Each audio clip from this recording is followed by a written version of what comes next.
முஸ்லிம்களுக்கு தற்போது வழங்கப்பட்டு வரும் இடஒதுக்கீட்டை அதிகரிக்க வலியுறுத்தி சென்னை உட்பட பல்வேறு நகரங்களில் சிறை செல்லும் போராட்டம் நடத்தப்படும் என்று தமிழ்நாடு தவ்ஹீத் ஜமாத் அறிவித்துள்ளது.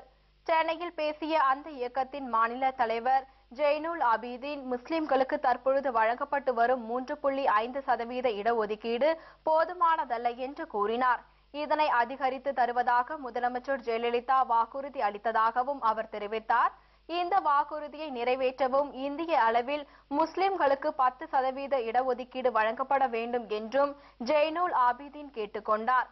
இந்த கோரிக்கைகளை நிறைவேற்ற கோரி சென்னை, திருச்சி, கோவை, நெல்லை ஆகிய நகரங்களில் சிறை செல்லும் போராட்டம் அடுத்த ஆண்டு ஜனவரி மாதம் 28ஆம் தேதி நடைபெற உள்ளதாக அவர் கூறினார். சென்னை, திருச்சி, நெல்லை, கோவை இந்த 4 பெருநகரங்களிலே ஒரு மண்டலத்திற்கு 5 லட்சம் கணக்குப்படி நாங்கள் மக்களை திரட்டி போராட இருக்கிறோம். இந்த போராட்டத்தினுடைய நோக்கம் என்னவென்று சொன்னால், கல்வியிலையும் வேலை வாய்ப்பிலையும் முஸ்லிம்கள் மிகவும் பின்தங்கி இருக்கிறார்கள்.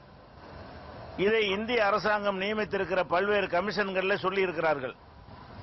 இதை மாற்றியமைக்க எங்களுக்கு இடஒதுக்கீடு தர வேண்டும் என்று மத்திய அரசாங்கத்தை வலியுறுத்துவதற்கு இந்த போராட்டம்.